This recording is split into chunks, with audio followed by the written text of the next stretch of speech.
What President Xi Jinping re-election means to Nepal. Shanker Singh. The Chinese Communist Party has recently passed the basic position under the leadership of Xi Jinping with support. He was elected to a third term after the conclusion of the Congress of the Chinese Communist Party. All party members, the party Central Committee and the entire party ranks support the political and official position of Party General Secretary Xi Jinping. Along with this, he will be elected for the third term of the president. There is no doubt that its impact will definitely be felt in neighboring Nepal as well. The role played by President Xi's new policy will be crucial in bringing Nepal-China relations to new heights. It is to be remembered that China has been giving suggestions from time to advance the system that is suitable for Nepal and will lead to economic development. After the Indo-Pacific Strategy, IPS, report launched by the US in 2019, it is widely known that China has started showing more interest in Nepal. While ideologically advancing his own ideology, Xi advanced the Xi ideology on socialism with Chinese characteristics for a new era at the 19th Congress of the CPC held in 2017. Since 2015, the geopolitical confrontation between America and China has been increasing, and it is said that Nepal is in a sensitive situation in terms of geographical situation. Therefore, we need to have a balanced relationship not only with India and China but also with the US. Some time ago, Chinese Foreign Ministry spokesperson Wang Wenbin said that Nepal's decision to form MCC is an attempt to undermine Nepal's sovereignty and independence.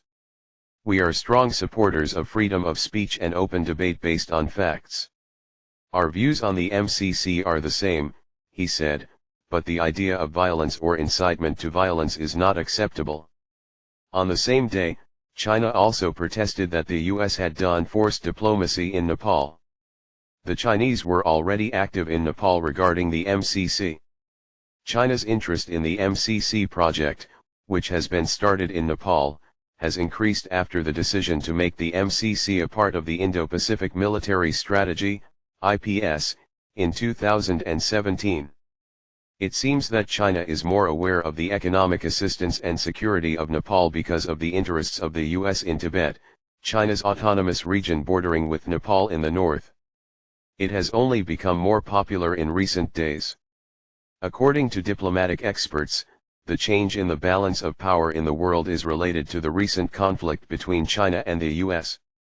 Whether it's in their security documents or their national security policy, the Americans have addressed the rise of China and the structural challenges that China has been facing lately. For China, India, or any third country to speak on behalf of Nepal is to show unnecessary and inappropriate interest in Nepal's internal affairs. When the then Indian Jawaharlal Nehru expressed concern about the security of Nepal, the first elected Prime Minister of Nepal Bishveshvar Prasad Koirala protested here. Mao Zedong led China from 1949 to 1976. At that time, China was limited to internal management rather than external. Although Deng then led China to economic liberalization, until Xi's leadership, Beijing paid attention to the activities going on in the world, but did not respond openly. A cursory review of history shows signs that China is becoming more active than ever in Xi's previous two terms. Nepal became a member country in BRI in 2017, which was initiated by Xi. China, which used to remain silent in Nepal's politics at other times and expand its relations with whoever comes to power, started expanding its party relations with political parties few years ago. Xi also gave a clear message that Nepal is his priority by making a two-day state visit to Nepal in 2019 when there was a CPN government in Nepal. He also said that Nepal is a land-linked country, covering a much wider field of political economy, social, cultural dimensions, and Nepal is happy that these relations are gradually developing and people of both the countries are determined to take this relation to new heights in the coming days. Tourists coming to visit Nepal from China are taken as the second largest source. More than 130,000 Chinese tourists come to Nepal every year. China has designated Nepal as the first tourist destination for its people in South Asia. Policy reforms, Industrial Business Act, Labor Act, Integrated Property Rights Policy, One-door service delivery, BAFIA, etc. are favorable for creating a business-friendly environment in Nepal. Nepalese law allows full withdrawal of income earned from investment and reinvestment. Foreign companies registered in Nepal can purchase, own and sell land. No distinction is made between national and foreign investors. There is no possibility of nationalization of private industry. Another factor that makes Nepal competitive is the availability of cheap labor and improved labor laws and industrial relations. When we talk about Nepal-China relations, established norms are beneficial, first, to strengthen policy coordination and strengthen mutual trust that the two governments actively negotiate and communicate. High-level visits between the two countries at all levels are becoming more frequent. Second, for the economic development of countries, expanding connectivity and common experiences is also mandatory. Third, for win-win cooperation, continuous trade of construction roads is also being promoted. To support bilateral traditional trade between Nepal and China, both countries are carrying out a joint feasibility study of a China-Nepal Free Trade Agreement. China-Nepal Cross-Border Economic Cooperation Agreement and signing of Bilateral Investment Promotion and Protection Agreement, BIPA, are some of the aspects that need immediate attention. In 2013, President Xi Jinping launched the BRIES Global Initiative to build the Silk Road, an economic belt and a 21st-century maritime Silk Road. To date, there are 120-plus countries and international organizations that have signed hundreds of memorandums of understanding with China under this framework, and participating countries are working to enhance strategic synergies for partnerships to achieve win-win outcomes. Expanding contacts and sharing experiences for the economic development of countries like Nepal are the basic concerns and interests of development. Lack of infrastructure, especially low transport infrastructure, has become an obstacle to Nepal's economic development. China provides technical assistance for the development of agriculture, industry, tourism, and other sectors, and according to China's saying, better road leads to better life, better road leads to better life, China is helping Nepal in the development of infrastructure, roads, airports, and dry ports. Due to Nepal's geographical situation, a single road is not enough from the Nepalese perspective. China changed their trade route from Tatopani to Rasawagati after the earthquake devastation, but recently this customs point has come into use. Along with the development of roads, there are other infrastructures including segments of various economic importance, tourism, silk trade, making economic optimum use of Yarshagumba etc. Through the envisaged route, Nepal can export various products by using short trade and transit routes, saving transshipment and transit costs. BRIES is not only a bilateral agreement but the shortest route to facilitate both our trade, exports and imports. Along with the end of political conflict, Nepal must devise a plan and procedure to find profitable ways to lead the country to prosperity. Similarly, another area of interest for Nepal is cooperation between Nepal and China related to traditional medicine. The US has recently re-released IPS 2022, which again mentions the rise of China. As a result, there is a clear indication that US and China will increase their activity in Nepal during Xi's third term. Beijing is sensitive about Nepal, a country connected to China's sensitive territory Tibet, and Tibetan activities there. Xi's visit to Nepal and the frequent visits of Chinese high-ranking officials also show that China has a security interest in the Tibet issue. Recently, China has been doing its homework on how to advance the BRIES. Meanwhile, the Global Development Initiative, GDI, and Global Security Initiative, GSI, have been launched. How Xi now moves these mechanisms is important. With India, a fast-growing economy, and China in the fray as a global economic powerhouse, countries in the region can benefit greatly from the wealth of opportunities available. Economic relations between China and India are growing rapidly.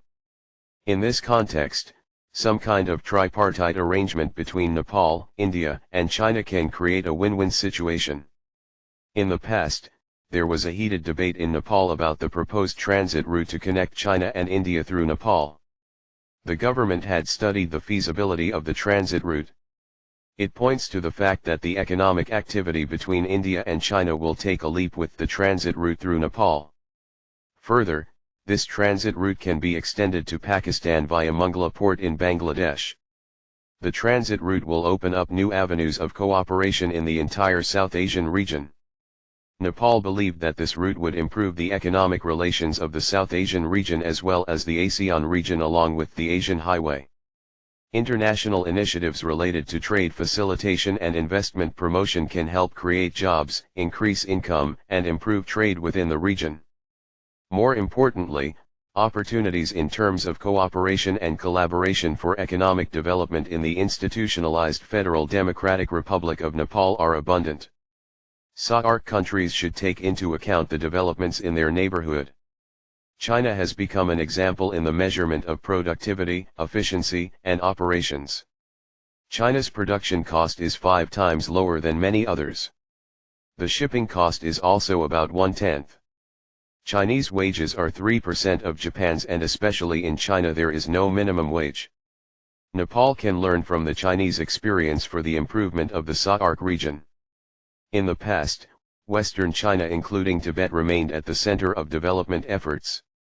A large joint investment in these areas is likely to pave the way for increasing economic relations for the countries of the entire region. Similarly, China has connected Lhasa with railway a few years ago. The joint investment program could potentially include an economic corridor around the Bay of Bengal connecting ports from Chittagong to Dhaka, Mongla, Kolkata, and Haldia. Or a transport grid of east-west railways and highways connecting eastern Indian hill stations with West Bengal, for example, Banglaband in Bangladesh, as well as north-south transport corridors connecting eastern India with ports on the Bay of Bengal. It will help to widen the base of mutual friendship, understanding, and trust between the respective countries. Nepal has cordial relations with China. Both countries' relations are firmly founded on the 5 principles of peaceful coexistence.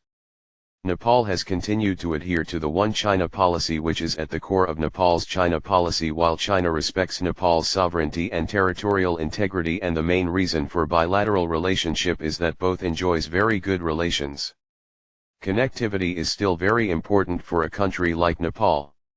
Nepal is talking about connectivity, not just physical connectivity, connectivity of ideas, connectivity of trade, connectivity of people, connectivity of finance, and all dimensions of connectivity. Nepal is participating in this very important initiative taken by President Xi Jinping. In the 3 tracks both the countries can realize the benefits that this important initiative provides, and perhaps in the future Nepal can come to some conclusions to realize the important opportunity offered by the government in collaboration with the private sector and the knowledge community. Chinese Foreign Ministry spokesperson Wang Wenbin said that Nepal's decision of MCC is an attempt to undermine Nepal's sovereignty and independence, and it was publicized in the Nepali press. Also, the explanatory note was noted by China and said after it was passed. After the signing of the transport protocol by both countries, once the protocol is implemented, it will allow Nepali traders to use Chinese sea and land ports for trade with third countries. According to the agreement, Nepal will use 4 Chinese ports in Tianjin, Shenzhen, Lianyang, and Zhanjiang, and 3 dry ports in Lanzhou, Lhasa, and Shigatse. China has become the largest source of FDI in Nepal. Nepal also has a favorable financial environment. Nepal has a low tax slab, no income tax on the income of industries that export products established in special economic zones for a certain period, tax exemptions and tax holidays for some industries, and duty exemptions on major exchange rates used in exports. Private sector investment is expected in industry, energy, physical infrastructure, housing, urban infrastructure, and tourism. Recent policy reforms in Company Act, Industrial Enterprises Act, Labor Act, Integrated Property Rights Policy, One Window/Door Service Delivery, BAFIA, etc. are favorable for creating a business-friendly environment in Nepal. Nepalese law allows full withdrawal of income earned from investment and reinvestment. Foreign companies registered in Nepal can purchase, own and sell land. No distinction is made between national and foreign investors. There is no possibility of nationalization of private industry. Another factor that makes Nepal competitive is cheap labor force and improved labor laws. Just to recapitulate, during the visit of Chinese President Xi Jinping on October 25, 2076, 18 memorandums of understanding were signed between Nepal and China in various fields including physical infrastructure, agriculture, hydroelectricity, education, and health. However, when there is no effective initiative from both sides to advance those agreements and understandings, it is necessary and mandatory for the government agencies to insist on rapid preparation and implementation in order to raise these issues forcefully. It is also necessary to review the implementation of the 56 billion Nepali rupees grant aid announced by Chinese President Xi Jinping during his state visit to Nepal a few years ago. The funds were expected to be used for the president's educational reform program. The import from China to Nepal has also not been easy, due to which the businessmen who import goods from China are suffering. There should also be cooperation between the two countries in the agricultural sector.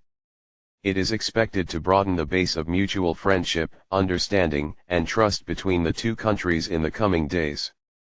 It is also about broadening relations, developing goodwill, and establishing new areas of cooperation in the current environment. This requires mutual respect, tolerance, and perseverance from both countries.